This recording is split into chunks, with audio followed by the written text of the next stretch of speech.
আমাদের মাঝে অনেক মানুষ এটা বলতেই পারবে না যে মুহাম্মদ সাল্লাল্লাহু আলাইহি ওয়াসাল্লাম বেশি শ্রেষ্ঠ না কোরআন বেশি শ্রেষ্ঠ, বলতে পারবে না, সে বলে সন্দেহের মধ্যে ঢুকে যাবে।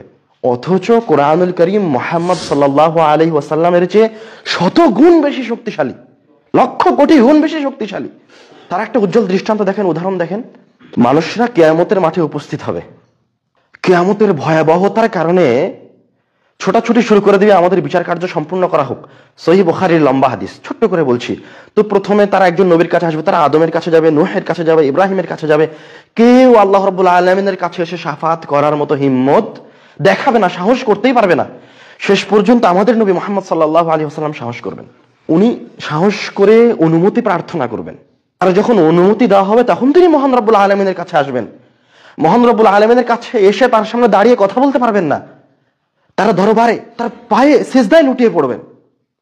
তখন আল্লাহ রাব্বুল আলামিন বলবেন ইরফা, তাকে উঠতে বলবেন, তার মাথায় উঠতে বলবেন সাল তুআতা, তুমি চাও, তোমাকে তুমি কি চাচ্ছ আমি তোমাকে সেটা দিব।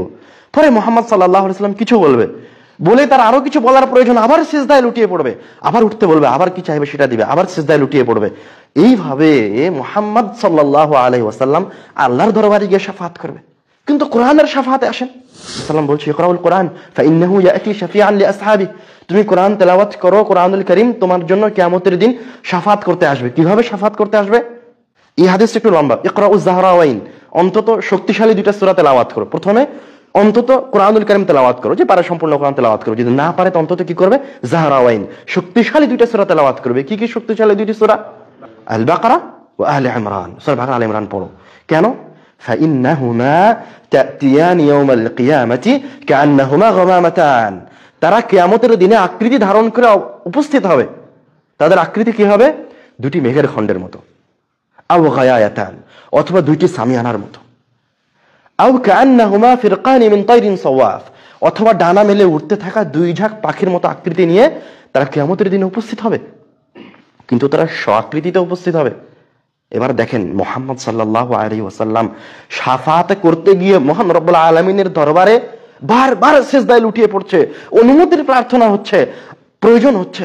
আর যখন কোরআন আসছে তখন রাসূল বলছে তুহাজ্জানি আন আসহাবিহিমা, কোরআনুল কারীমের এই দুইটি সূরা আকৃতি নিয়ে কিয়ামতের দিনে উপস্থিত হয়ে মহান রব্বুল আলামিনের সামনাসামনি দাঁড়িয়ে যাবে, কোনো অনুমতি ছাড়া, কারো পারমিশন ছাড়া, কোনো সিজদা ছাড়া। কেন?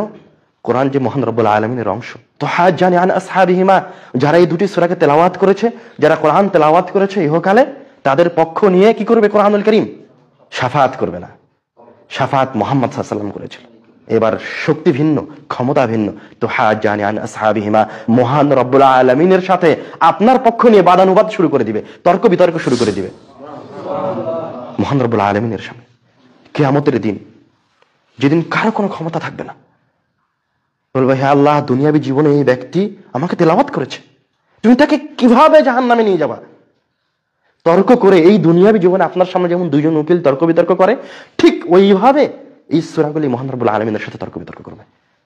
তারপর ওই ব্যক্তিকে এক পর্যায়ে জান্নাতে নিয়ে যাবে। এই কোরআন যেমন পরকালীন জীবনে আপনার পাশে দাঁড়াবে, ইহকালীন জীবনে আপনার পাশে দাঁড়াবে, কবরে গিয়েও আপনার পাশে দাঁড়াবে।